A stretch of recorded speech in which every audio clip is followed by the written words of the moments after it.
Hello everyone, welcome back to my YouTube channel. In this video we're going to see electrolytic cell. That what is electrolytic cell? Basically electrolytic cell एक device होती है जो कि हमारे पास majorly हम घर के अंदर electrolytic cells we don't use it but electrochemical cells we use it. देखें, दो टाइप के सेल्स होते हैं. एक इलेक्ट्रोकेमिकल सेल्स होते हैं जो कि यूजुअली हम बैटरीज़ को भी कहते हैं. वो क्या करते हैं, केमिकल जो होता है उसको हम इलेक्ट्रिक के अंदर कन्वर्ट करते हैं.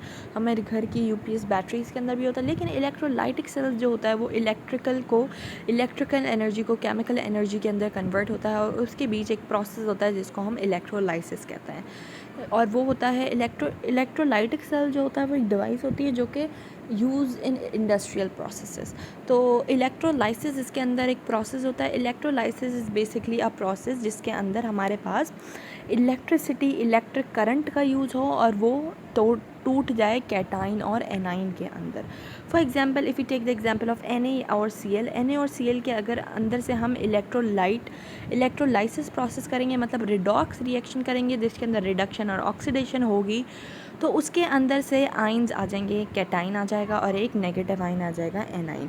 फॉर एग्जांपल अगर हम देखें रिडॉक्स रिएक्शन का बेसिकली क्या मतलब होता है, gain or loss of electron. And what is the meaning of electrolysis? Electrolysis basically means electro means electricity, lysis means decomposition, मतलब electricity का टूटना चार्जेस के अंदर. This is the process of electrolysis in the electrolytic cell. For example हमने electricity को हमने डाला एक प्रोसेस के अंदर, तो यहाँ पे क्या होगा, बैटरी से हमारे पास ये एनोड्स, आई थिंक सो ये इलेक्ट्रोड्स हैं. एक इलेक्ट्रोड हमारे पास कैथोड होता है और एक एनोड होता है. कैथोड हमारे पास पॉजिटिव होता है और एनोड हमारे पास नेगेटिव होता है. तो बैटरी के बाद हम लोग जब बैटरी लगाएंगे, मतलब इलेक्ट्रोलाइटिक सेल लगाएंगे, तो उसके अंदर इलेक्ट्रोलाइसिस होगा. एनाइंस एनोड की तरफ चले जाएंगे इस प्रोसेस में से. एनाइंस जो होंगे वो एनोड की तरफ और कैटाइंस जो होंगे वो कैथोड की तरफ चले जाएंगे. चार्ज की डिस्ट्रीब्यूशन हो जाएगी. इलेक्ट्रोलाइसिस आप देख लें Ca और Cl2 के अंदर होता है, मतलब Cl2 जो होता है वो एनोड की तरफ चले जाएंगे और Ca मतलब कैल्शियम जो है वो कैथोड की तरफ चले जाएंगे. अब लेट्स सी कि हम यहाँ पे डेफिनेशन के अंदर क्या पढ़ें. The moments of the cations and A9 towards the respective electrodes.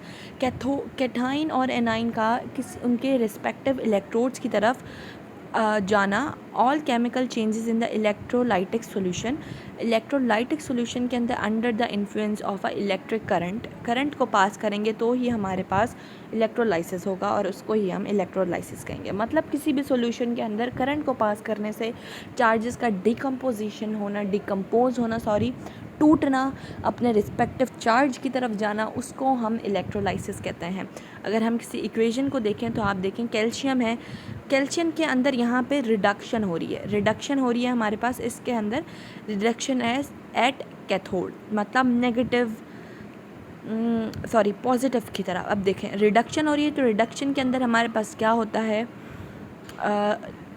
Gain होता है. अब यहाँ पे 2+ हैं तो कैल्शियम के अंदर 2 ऐड होंगे और हमारे पास गेन हो जाएगा. अगर आप इस तरह से देखें, फॉर एग्जांपल यहाँ पे प्लस का है और यहाँ पे 2 माइनस का, तो कट जाएंगे तो हमारे पास 0 मतलब फ्री चार्ज आ जाएगा. अगर आप देखें ऑक्सीडेशन के अंदर तो हमारे पास ऑक्सीडेशन के अंदर लूज ऑफ इलेक्ट्रॉन्स होता है. 2Cl था, जब ये हमारे पास ऑक्सीडाइज होगा तो Cl और +2 इलेक्ट्रॉन मतलब लूज़ की तरफ आ जाएगा, इलेक्ट्रॉन निकल रहा है. तो इसकी हमने इक्वेशन भी देख रही है. और इलेक्ट्रोलाइटिक सेल के अंदर इलेक्ट्रोलाइसिस प्रोसेस होता है जिसके अंदर चार्जेस टूटते हैं. I hope this is clear.